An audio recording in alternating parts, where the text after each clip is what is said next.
Hola a todos, buenos días, buenas tardes, buenas noches, como saluda nuestro coequipero Víctor Solano. Estamos en una nueva emisión de Amigos TIC y con una súper invitada especial, pero voy a saludarlos a todos muy rápidamente. Santiago Pinzón G, más conocido como Satiago, desde uno de sus latifundios. Santiago, bienvenido. Abajo los fake news, aquí tratando de estar en la Colombia profunda conectada. Buenos días, buenas tardes, buenas noches a todos. Emilia Restrepo, o más conocida como Emilia Falcao Restrepo. ¿Cómo va esa recuperación, Emilia? Muy bien, ya sin muletas, aprendiendo a caminar otra vez, pero muy bien. Buenos días, buenas tardes, buenas noches a todos. Esperamos que muy pronto ya vuelvas a hacer muchos goles. Jole Restrepo, o más conocido como Jorge, PhD. Jorge, bienvenido. Muchas gracias y muy emocionado con la invitada que tenemos hoy. Bueno, yo nunca me presento, Mauricio Jaramil y Rosario B. Casas. Bienvenida, Rosario. Muchas gracias por esta invitación. Qué rico estar con ustedes. Voy a hacer una breve presentación, decíamos, completa no, porque entonces no tenemos entrevista, no tenemos conversación, pero Rosario B. ahora nos va a sacar de la duda esa B que mucha gente se pregunta, ¿por qué siempre está la B? Es cofundadora y CEO de XR Américas, también cofundadora de VC Partners Tech y es una empresaria colombiana con más de 7 años de experiencia en plataformas de datos, en tecnología, con 2 décadas en roles ejecutivos, es experta y programadora de computación espacial. Obviamente está en esa ola de mujeres TIC y de mujeres que promueven la inclusión y la participación femenina en estos campos, pero además con el ejemplo y haciendo cosas. Y bueno, en temas de computación espacial, de realidad aumentada, realidad virtual, inteligencia artificial, pues está en la jugada creando cosas. Así que, Rosario, súper resumido, me quité una cantidad de premios y de reconocimientos, pero pues para nuestra audiencia seguramente que ya eres conocida y además lo mejor, lo que nos vas a compartir en Amigos TIC. Así que bienvenida.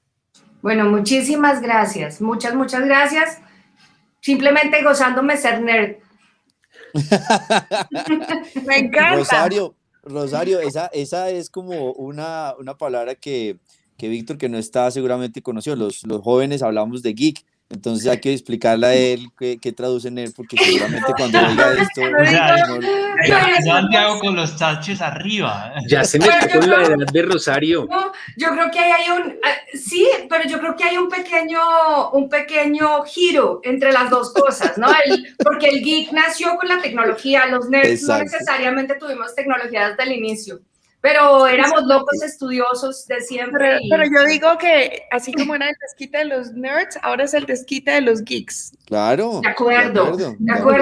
Pues, ¿saben? Mi mamá trataba de que yo faltara al colegio de vez en cuando, porque era tan cuadriculada y tan obsesiva con el estudio que me decía, pierde un año que eso nadie te lo nota. Claro, no lo perdí, pero...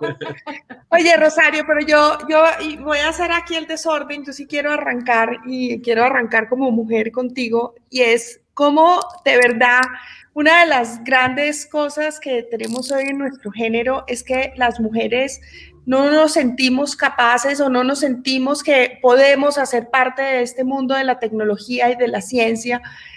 Cuéntanos un poco ese origen tuyo. Tú eres fuente de inspiración, de ejemplo. Nada me gustaría más que muchas niñas oigan este podcast y puedan saber cómo una mujer que ha llegado donde ha llegado en la tecnología, cuáles fueron sus inicios. Bueno, mi historia yo creo que es un poco atípica, ¿no? Bueno, yo arranqué soñando con ser presidente de Colombia. Cuando era chiquita, ese era mi sueño, esa era mi obsesión, tanto que tengo por ahí fiestas de cumpleaños en que mi abuela me hizo carteles como si fuera una campaña presidencial, porque lo que me importaba era ver un mejor país. La verdad, esa era mi preocupación de fondo y sigue siendo el tema de ver un mejor mundo. En el camino, trabajo muchos años en temas de anticorrupción, obviamente en ese momento usando la tecnología para solucionar y para alcanzar más gente. En su momento montamos una red que tuvo 45,000 personas conectadas en lucha contra la corrupción en Colombia. eso se llamaba Colombiemos y fue como mi primer punto en el que me di cuenta que la tecnología sí permite hacer que las soluciones lleguen más lejos. Esto era pre-Facebook. Entonces, cuando hablábamos de una red de ciudadanos digitales, eso era una cosa como que la gente no entendía, bueno, ¿y esto cómo? Pero existió y fue colombiana. Luego seguí trabajando en lo público, trabajé con Lina de Uribe y al recorrer país y al ver que el país empezaba a cambiar números y cifras y mejorar, me di cuenta de la importancia del rol del sector privado y dije, tal vez el camino que prefiero es el del sector privado. Yo siempre he sido como de hacer que las cosas pasen y de ejecutar y decidí dar el brinco, hice un MBA y me preparé y brinqué al sector privado, monté BC Partners en sus inicios para atraer inversión directa a Colombia y aterrizamos muchas empresas. Como buena nerd, el gusto por aprender y cada vez que llegaba a una industria distinta, pues se me hacía agua la boca por aprender de esa industria y obviamente un poco también retándome a mí misma porque al final era como vamos a mostrar que esto también podemos aprender, pero vamos a hacer que estos que deciden que Colombia es el lugar para aterrizar nunca se arrepientan de haberlo hecho. Y esa era un poco mi obsesión. Especialmente mis clientes, empresas medianas. Santiago, ¿me levantaste por ahí la mano? No, termina. Listo. Era para hacer una pregunta porque aquí Mauricio se cuela siempre y hace 5 preguntas a la vez, entonces prefiero pedir la palabra. No, yo me le colé a Santiago.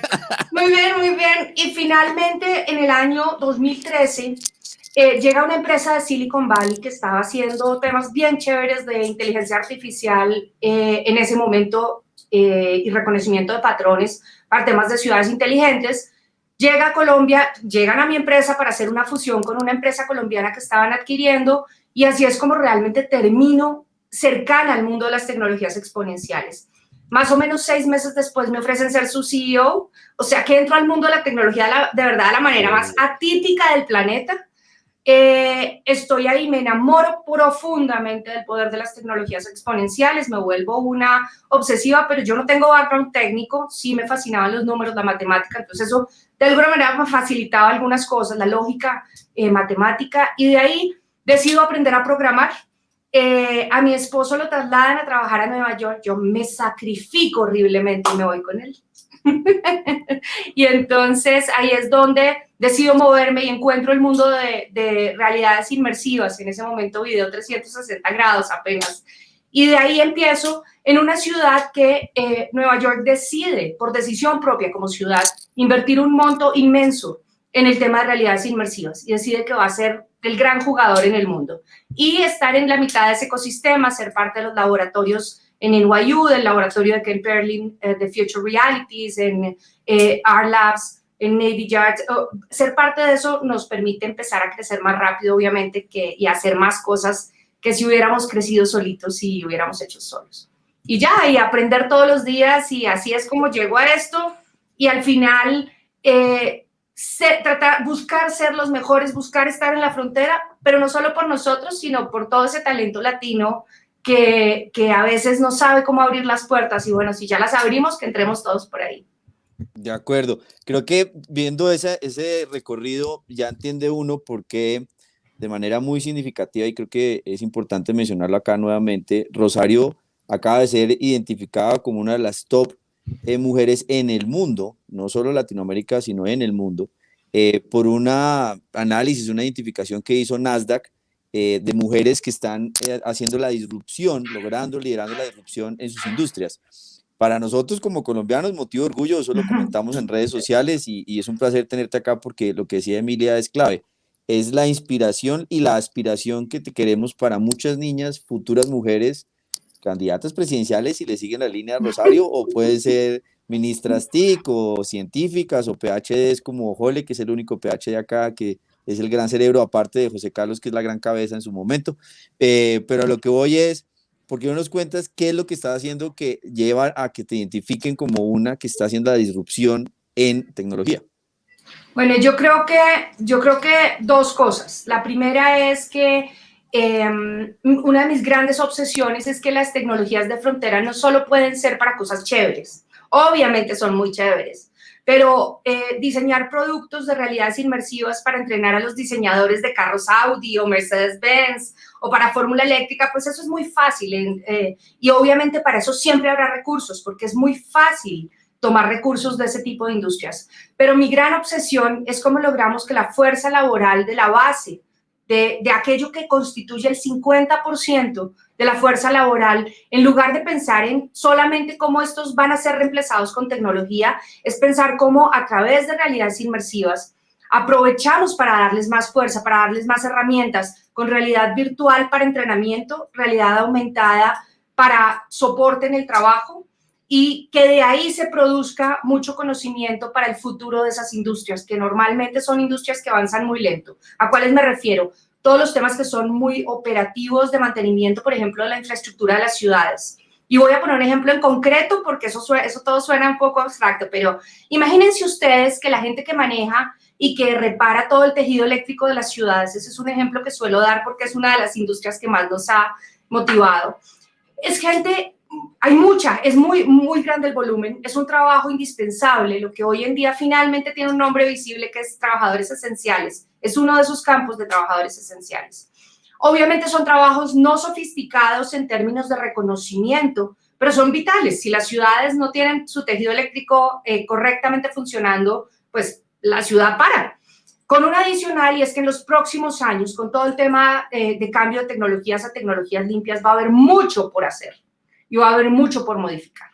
La accidentalidad en ese tipo de trabajos es muy alta y el método en el que se entrena suele ser el mismo con el que se entrenaba a principios del siglo pasado. Básicamente, son industrias donde el entrenamiento es 1 a 1, el máximo caso es un video plano de una animación bastante particular, porque no, realmente cuando tú ves un accidente, no entiendes también el accidente. Si tú no tienes el accidente, no lo entiendes cómo es que sucede, pero pues tenerlo es gravísimo.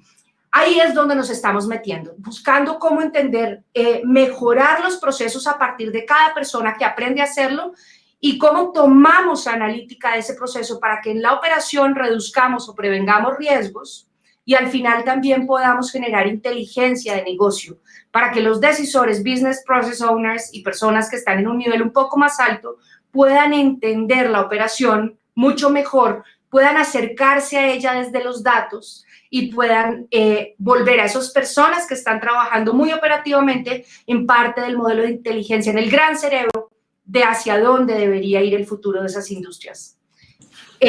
Y obviamente yo creo que una de las razones por las cuales a uno lo llaman pionero, disruptor, todas esas cosas, es porque lleva dando lora con una cosa que mucha gente todavía no ve, porque la tecnología no ha convergido donde esperamos que esté para que esto pueda escalar. Yo creo que esas serían las razones. Y Rosario, ¿hacia dónde va la tecnología? O sea, y esta tecnología inmersiva, porque uno la ha visto mucho, como vos decís, en entretenimiento, en capacitación, algo en marketing, pero ¿hacia dónde va? Y digamos, de todas estas tecnologías inmersivas, realidad virtual, realidades mixtas, ¿vos hacia dónde ves la industria y el desarrollo? Además, porque yo tengo cierta sensación que como que hubo un pico en el que salieron todas las marcas grandes con sus gafas, como que nos pensábamos que todos íbamos a tener esas gafas en la casa, y eso no ha pasado. Entonces, ¿hacia dónde va este tema me fascina tu pregunta y voy a arrancar desde el dónde estamos, porque pues para quienes no están tan al día en esto, de pronto es una buena cosa. Evidentemente, esta industria ha tenido mucho del hardware porque es necesario. Obviamente, sin las gafas o sin el teléfono donde yo puedo correr el contenido se vuelve difícil. Pero el mundo, y es obviamente mi visión, como hacer futurología es básicamente un deporte extremo. Yo personalmente creo que estos aparatos, los computadores, van a dejar de existir y vamos a pasar a un mundo en el que el contenido, hay una capa digital de contenido que podemos activar o desactivar a voluntad sobre el mundo real. ¿Qué significa esto? Que va a haber dispositivos muy livianos, va a haber lentes de contacto, ya hay, de hecho, empresas desarrollando que están haciendo cosas maravillosas en este sentido, y creo que también lo que llamamos hoy realidad virtual, realidad aumentada, realidad mixta, va a converger hacia el punto de la computación espacial. ¿Dónde están los grandes retos en este momento? El primer reto se llama óptica. todos los aparatos y el tamaño de los dispositivos y la capacidad de procesamiento, volverla sencilla, volverla elemental y volverla unas gafas sencillas.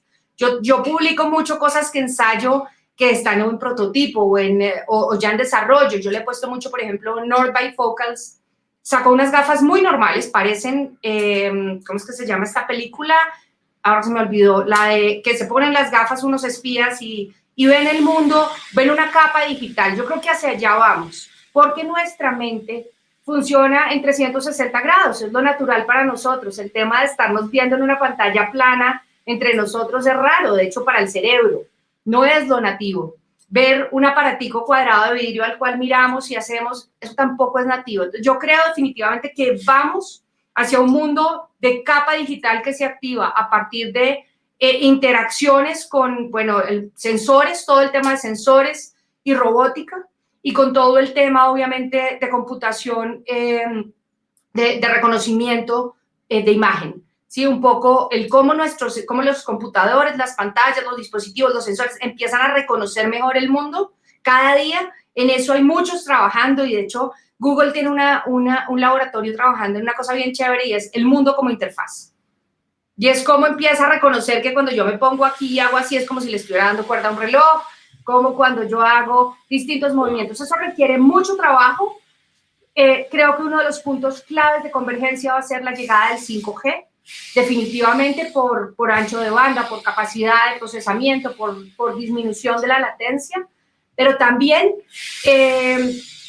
creo que la pandemia sirvió mucho para acelerar la comprensión sobre la importancia de lo remoto, de lo que yo llamo la teletransportación virtual, porque al final muchos decisores entendieron que no tienen que estar en el sitio verdadero para que las cosas pasen, pero al mismo tiempo nos trajo muchos retos porque la industria no estaba tan lista. Sin embargo, en términos de los frameworks que usamos en la industria, en términos de los grandes jugadores que están invirtiendo, haciendo, es un momento en el que empezó a haber muchas fusiones, muchas adquisiciones y en el que finalmente vieron el brinco que están dando los frameworks. Nos ha tocado estar súper al día.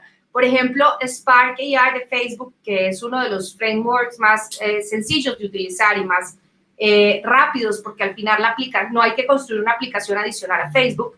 El 19 de abril va a dar un brinco a su siguiente generación y todo lo que uno ha hecho antes, si no lo retoca, lo perdimos. Eso es dificilísimo, que es una gran noticia de avance.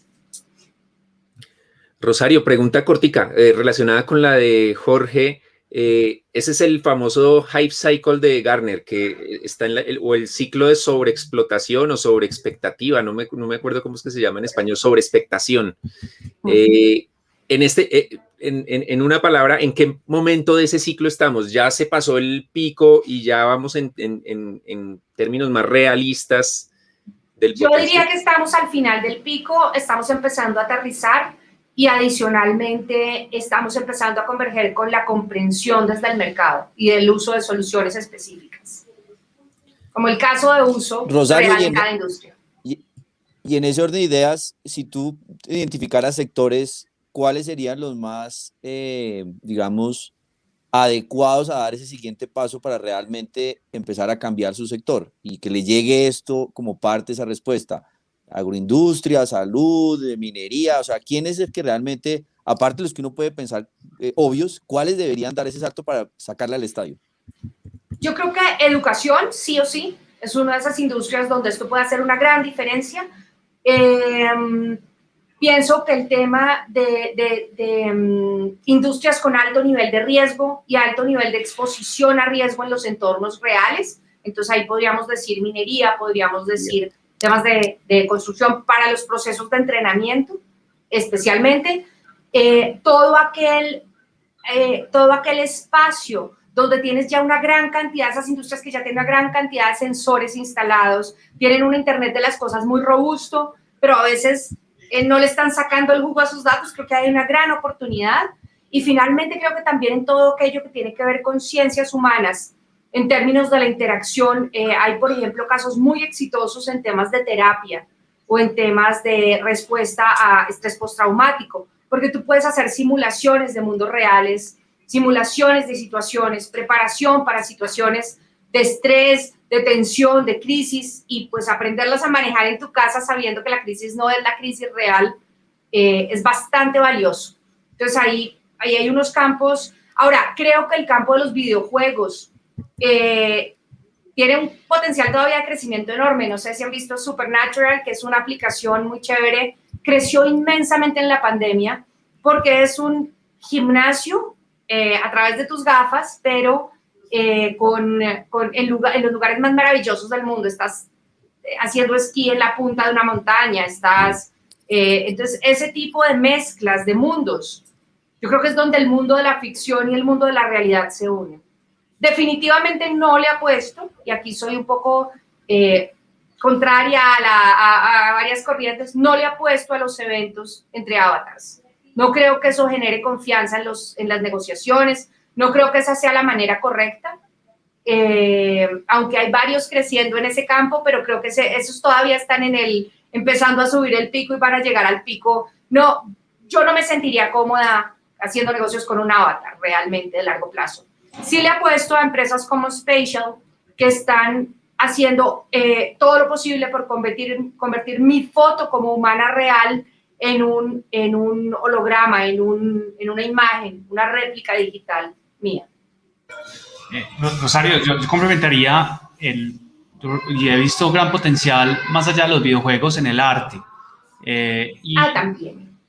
Porque hay unas exposiciones hermosísimas y yo creo que la pandemia también aceleró el tema, pero hay unas exposiciones, y les recomiendo mucho la de Naciones Unidas de mujer, que se acaba de lanzar una, y de hecho son colombianos los que hicieron toda la curaduría, y está muy, muy bonita. Y como esa, hay muchas experiencias de arte y creo que hay todo un espectro por explorar.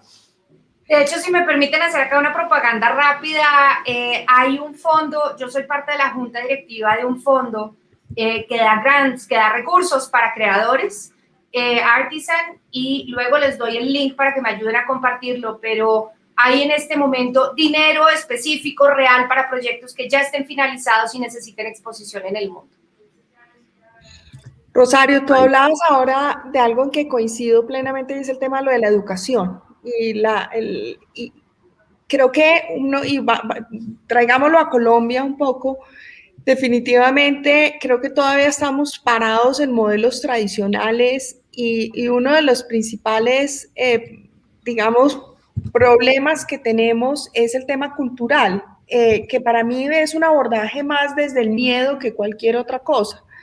¿Cómo podemos ayudar a que no solamente colegios, universidades, sino en general, incluso las empresas, las organizaciones, den este brinco y dejen al lado sus temores y realmente vean en esto una oportunidad de crecimiento a nivel país, pero también para sus propios negocios? Y lo veo desde cosas tan sencillas como el abordaje a la analítica, ¿no? Le tienen miedo todavía a tomar decisiones, y yo les digo, pero es que no es que van a tomar las decisiones por ustedes, es que las va a tomar mejor informado, con mejores argumentos, pero ¿cómo podemos hacer para cambiar eso y que realmente esto, toda esta tecnología la pongamos en servicio de la educación?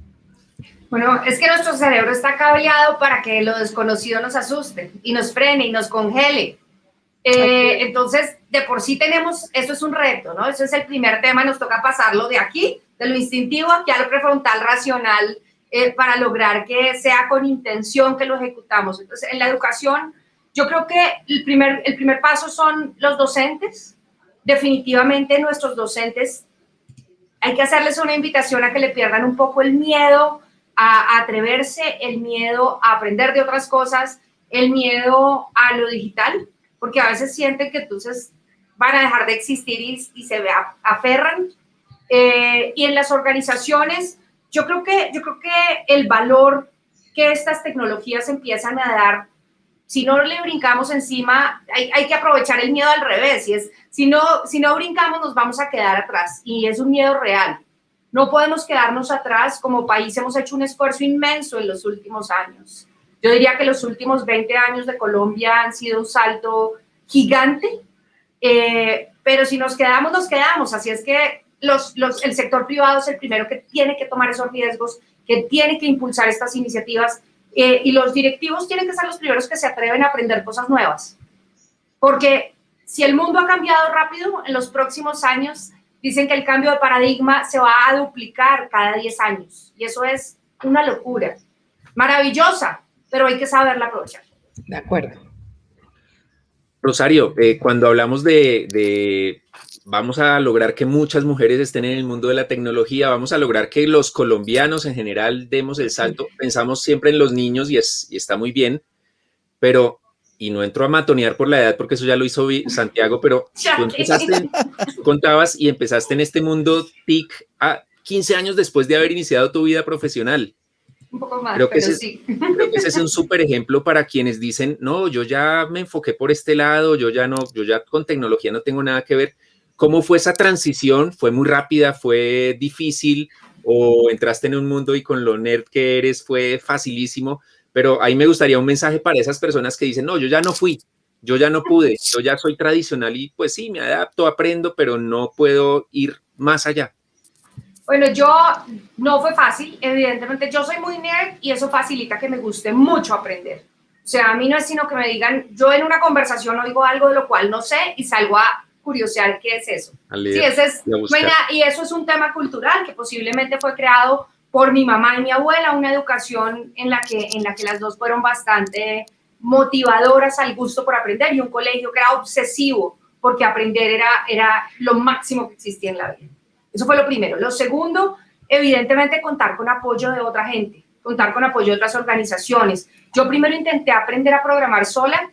Arranqué de la manera más sencilla, la hora de código, que es, yo creo que uno debería hacer que en todas las organizaciones todo el mundo se atreviera a hacerla, ¿sí? Y por ahí arranqué y luego traté de empezar sola con Java. Primero arranqué con Python, quise aprender con Python y la verdad me costó mucho trabajo la rutina de cómo aprender porque nunca había hecho nada de programación como tal realmente.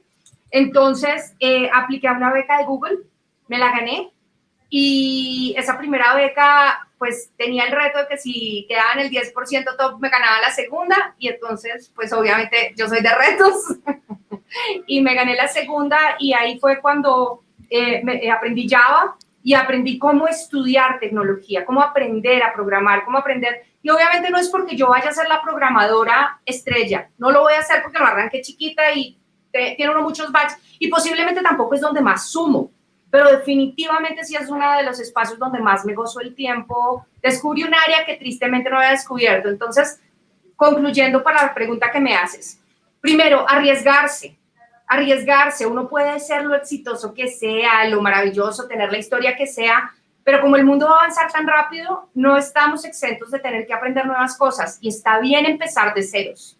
Yo compartí mucho de esas primeras tareas de programación que para los duros de tecnología suenan a esta boba está escribiendo 1 más 1 en el tablero público, ¿cómo lo va a mostrar? Pero así nos va a tocar el mundo, porque esto va a cambiar tan rápido que todos vamos a tener que aprender y la expectativa de vida está creciendo mucho. Entonces, todos vamos a tener que aprender cosas nuevas desde ceros. Entonces, ser ejemplo en las organizaciones también es bueno. Y lo segundo, disciplina. Disciplina, un plan de estudio. Yo aquí tengo mi plan de estudio del año. Este año estoy fortaleciéndome en Python, estoy fortaleciéndome en C# porque para realidades inmersivas me toca. Bueno, pues, don Jorge, Santiago está que nos da un dato. Claro, hay que dejarlo. Eso es lo que iba a decir. Rosario, vamos a hacer una pausa porque... Bueno. Entonces presente aquí a don Santiago, Jorge. Bueno, tenemos desde cualquier lugar del planeta a Santiago Pinzón con su ojo al dato. Bueno, ojo al dato. Un estudio reciente de la Organización Mundial del Trabajo indica que a Q2 del 2020, es decir, en plena pandemia, que no hemos salido de ella, pero obviamente está en pleno desarrollo, 557 millones de personas trabajaban en casa. Y eso fue un salto cuántico, un salto evidente de cómo lo que está compartiendo Rosario están generando unos cambios estructurales, unos cambios que están generando toda una nueva sociedad. Y en esa encuesta de 31 países, 557 millones de personas trabajaban ya en casa a Q2 del 2020. Claramente esto va a seguir, el modelo híbrido va a seguir, y lo que pasa es que Colombia tiene que avanzar precisamente en ese trabajo remoto, no solo teletrabajo, no solo trabajo en casa, sino en el concepto de trabajo remoto, porque claramente lo que va a ocurrir es que vamos a construir una nueva sociedad y un nuevo desarrollo. 557 millones es el dato que en el 2020 ya trabajaban en casa en Q2 para todos los efectos. Así breve. Como me la estaba montando, Rosario, me extendí. Muy bien. Pero aprovecho para decir que no estoy solo. Este es un tema que amerita cualquier extensión. Claro, y que creo que va de la mano sobre esto, y es tú siendo ejemplo de cómo pues cambiar la mentalidad, aprender a desaprender, pues lo están haciendo las organizaciones, y es que si no asimilamos que trabajo remoto es algo que la gente va a querer seguir haciendo, y vamos a tener una barrera regulatoria y normativa porque somos del siglo XX, pero queremos vivir en el siglo XXI, pues ahí es donde está ese trabajo. Entonces, aún con el bullying de Jole, era importante compartir el dato. Arriba rating, arriba el dato. Rosario, me gustaría ir a tu rol como emprendedora y que nos contes un poco esa historia, hace cuánto arrancaste, si has tenido inversión, cuántas personas hacen parte de tu equipo, como para tener un contexto de vos como emprendedora. Bueno, me voy a devolver a cuando empezamos VC Partners. De hecho, fue bien chévere porque lo que hicimos por mucho rato era básicamente aterrizar inversión directa en Colombia, buscarle fondos a otros, ayudar a levantar capital, y pues he de confesar que cuando ya se trata de lo mío, siempre he tratado de hacer primero bootstrapping y lograr crecer el negocio por nosotros mismos. A uno le venden ese imaginario de que levantar capital es el gran éxito de un emprendedor, y yo pienso que realmente el gran éxito del emprendedor es demostrar que no necesita la plata externa para que su negocio funcione, y levantarla para crecerlo y para multiplicarlo, que es como esa etapa distinta. Entonces, en XR Americas no hemos llegado a ese punto todavía porque obviamente la tecnología no escala a tal nivel.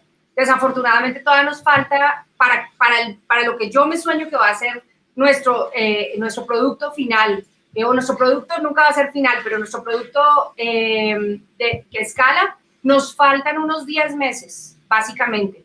Y creo que a partir de ahí ya podemos crecerlo. ¿Cuántas personas somos? Hoy en día somos muchos menos que hace un año y medio.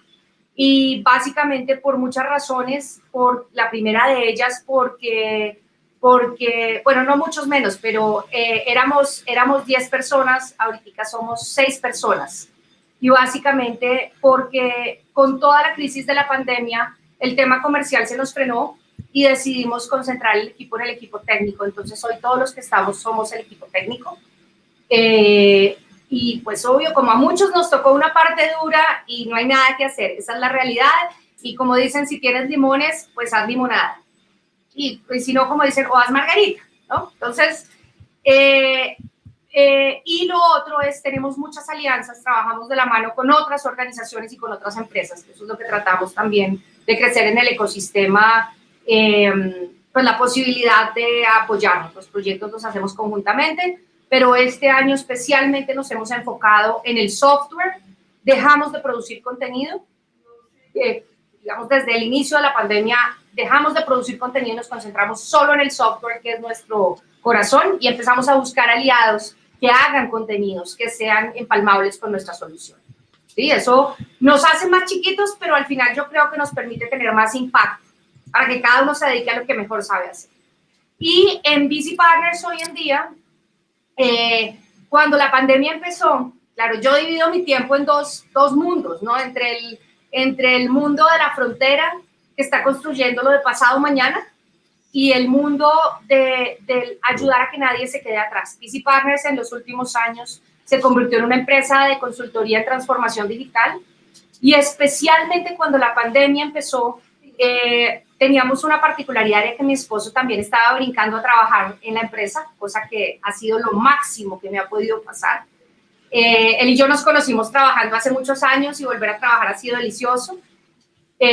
Y básicamente empieza la pandemia, vemos que muchos pequeños negocios empiezan a cerrar su operación y la reflexión que hicimos fue, no es posible que para nosotros la tecnología sea tan fácil y muchos negocios se están cerrando porque no saben cómo sobrevivir en remoto. Y ahí me retomo el tema de Santiago, cómo trabajar desde el lugar de cada uno, cómo encontrar al cliente sin tener que encontrarse con él en el mundo real, cómo aprender a pensar distinto.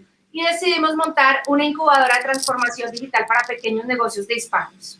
Inicialmente, en la primera cohorte que le hicimos, nosotros somos de mentalidad ágil y design thinking, entonces lo hicimos prototipado rápido. En 2 meses montamos la incubadora, una red de más de 50 mentores fenomenales. Y arrancamos esa primera cohorte, tuvo empresas en Colombia y en la zona triestatal en Nueva York, New Jersey, Connecticut. Las historias son preciosas del cambio que tuvieron, el ver hacer el pivot a negocios que eran totalmente impensables, para sus fundadores eran impensables sin mundo real y hoy escalan digitalmente, especialmente hay 2 de ellos que hoy es impresionante lo que han logrado 4 meses después. Y por el otro lado, esta segunda cohorte que está empezando esta semana, es maravilloso porque nos sorprendieron, aplicó gente de todos lados. Entonces la incubadora se llamaba Brooklyn to Bogotá porque es un puente entre las Américas y ahora nos tocó cambiar en el logo y poner todo tipo de ciudades. Tenemos gente de Ecuador, tenemos gente en Brasil, tenemos gente en Portugal. La condición es que es en español porque ustedes bien lo saben y ustedes son de los que crean contenidos en español sobre transformación digital, pero no hay tanto tan bueno. No hay Entonces, pocos. por eso estamos haciéndolo y bueno, ese es mi otro equipo, la red de mentores y los... Felicitaciones, espectacular. No puede Rosario, uno dar cuando uno ha sido tan afortunado.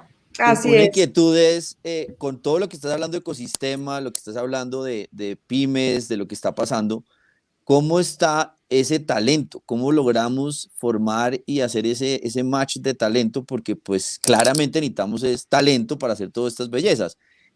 Tú lideras con una pasión que seguramente este va a ser uno de los podcasts más oídos porque jalará mucha de lo que queremos y es romper la cabeza.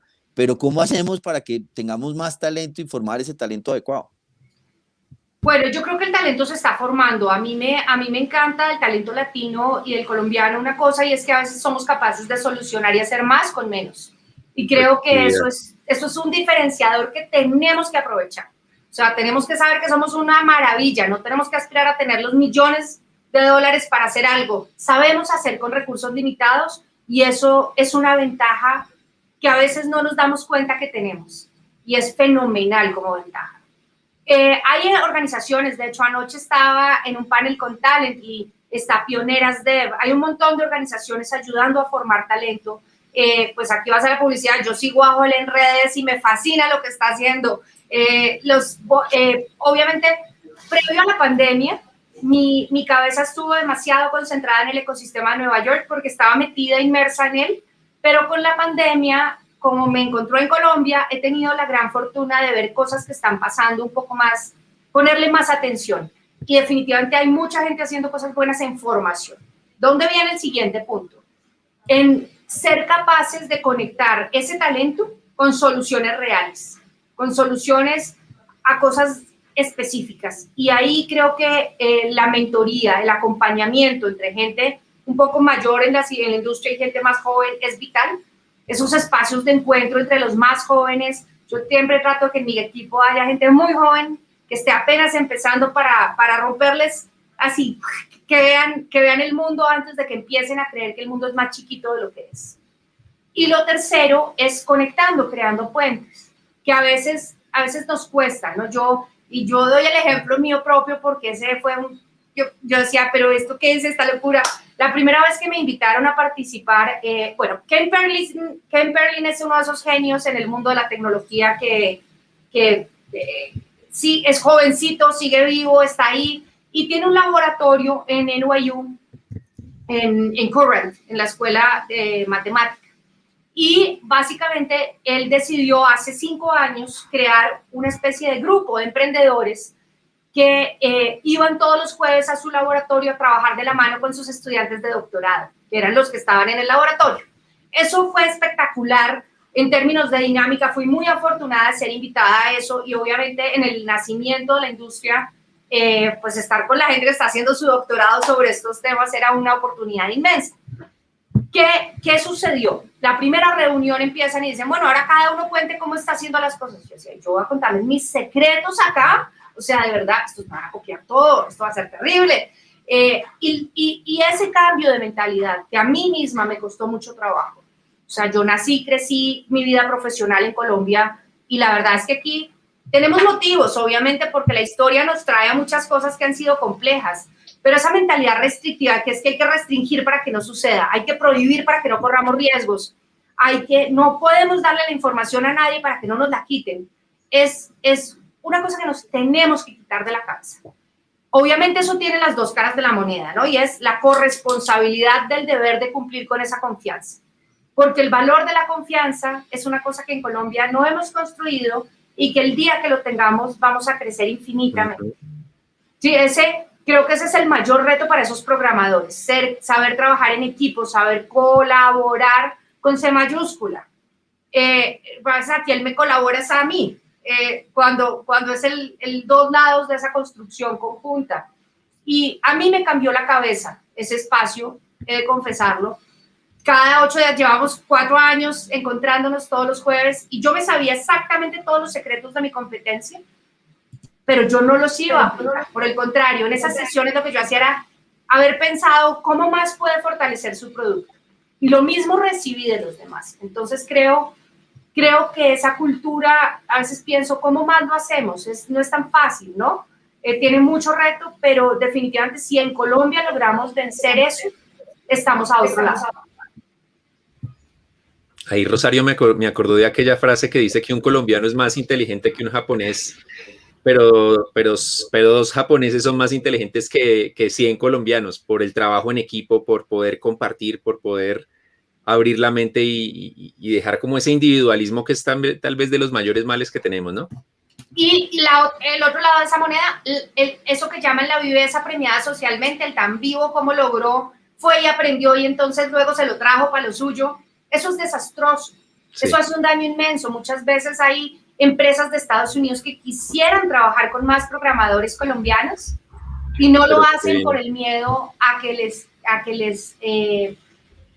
por la misma razón que a veces no lo hacen con China. Sí, hay un concepto que me gusta mucho y es el de conecte y colabore, y yo creo que eso nos hace mucha falta. Sí. Y saber subirse al bus de otros. Así es. Que no siempre es el bus de uno. Ser igual de generoso ahí. Más que cuestión de capacidades, definitivamente es lo cultural en lo que tenemos que transformarnos más rápido. Es la C mayúscula, como dice Rosario. Hablando de C mayúsculas, voy a hacer la pregunta más tonta que he hecho en las 130 emisiones de Amigos TIC, pero es que no me quiero quedar, Rosario. Santiago y yo somos del team segundo apellido. Hay teams del segundo nombre, pero de la inicial en medio del nombre y el apellido, eso no lo conocía yo. ¿Qué es la B? Bueno, esa es una pregunta súper personal y la voy a responder. Uy, Mauricio. Mauricio. La B es el apellido de mi papá, con quien desafortunadamente por historias de la vida, de decisiones y demás, decidió no jugar más parte en nuestra vida. Y como yo creo fuertemente en las familias que se apoyan y en las familias que crecen juntas, decidí que no me lo iba a quitar del todo porque recibí cosas buenas de él en su momento. Entonces mantengo la B, pero el resto no. Y el Casas me siento plenamente orgullosa, es el apellido de mi mamá y es pues evidentemente quien ha jugado un rol vital en nuestras vidas. Entonces, yo creo que Rosario, lo que dices, y interrumpo ahí, es que la B es de pensar big, con todo respeto, pensar en grande brain. Y con el cerebro. Las dos B's ahí, B al cuadrado, de acuerdo. Sí, bueno, había una historia detrás. Honrar lo bueno, pero yo creo que también eso es una cosa que nos hace a los emprendedores más fuertes y es saber decir no a lo que no debemos tener. Uy, sí, de acuerdo. Wow. De acuerdo. Muchas ¿Ven gracias. que era una pregunta muy inteligente, lo ven?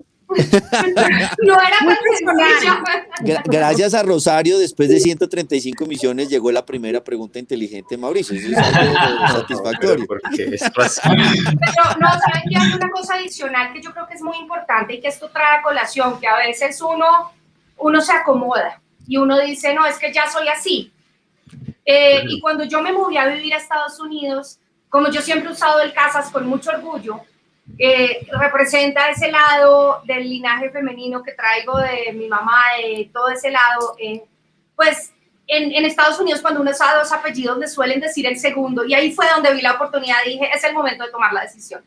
Y ahí fue donde vi de ese brinco. Pues te felicito, qué buena historia y gracias por compartirla con nosotros. No, gracias. Gracias por preguntar. Pues sabiendo que el tiempo está limitado, no sé si Emilia, como habíamos contemplado, va a darnos la sección de Pensando en Voz Alta o quiera aprovechar más a Rosario, pero si está lista. Yo estoy lista, pero lo que me parece es una tristeza no aprovechar más a Rosario, la verdad. Entonces, sí. Adelante, dale con tu bombardeo de preguntas. No, Rosario, yo insisto con el tema femenino y esto tiene que ver un poco con ese pensando en voz alta que iba a hacer. Y en Colombia se dice que solamente como el 30%, y yo creo que es menos, de las mujeres están entrando a estudiar temas relacionados con la tecnología. E incluso hay una brecha salarial con las mujeres que trabajan en temas de tecnología y se dice que están por debajo del 15%. ¿Cómo podemos hacer para que esto cambie realmente? Hablabas hace un rato de la importancia de aprender a hacer código, a construir a través del código. ¿Cómo podemos hacer que esto suceda desde los colegios? Vuelvo y empato con el tema de la educación, porque yo no creo que esto es un tema de las universidades, yo creo que esto es algo que tiene que nacer en que desde chiquitos nos muestren que las mujeres también podemos ser lo que tú quieras. Tú arrancaste diciendo algo que me dio hasta risa, porque te confieso que yo también quería ser presidente de este país. Tú te encontraste con algo maravilloso que fue con tu mamá y tu abuela, que contabas que hicieron estas carteleras y las pancartas y te motivaron, pero eso no es lo común. Lo común es que te digan, sí, mijita, está bien, usted algún día va a ser presidente, pero eso no va a pasar. Entonces, ¿qué podemos hacer para cambiar esto, que es un tema cultural, pero que está tremendamente arraigado aún en nuestras casas y en nuestra vida? Bueno, yo creo que definitivamente el tener role models, el tener ejemplos a seguir visibles, de carne y hueso, reales, que sí existen, que no son como por allá esos sueños que son diferentes a uno, sino personas que se parecen a uno, es supremamente importante. Entonces, pues yo personalmente le dedico tiempo, mi tiempo libre, que no es demasiado, pero que trato que rinda mucho, lo dedico a comunidades de programadoras jóvenes, a niñas.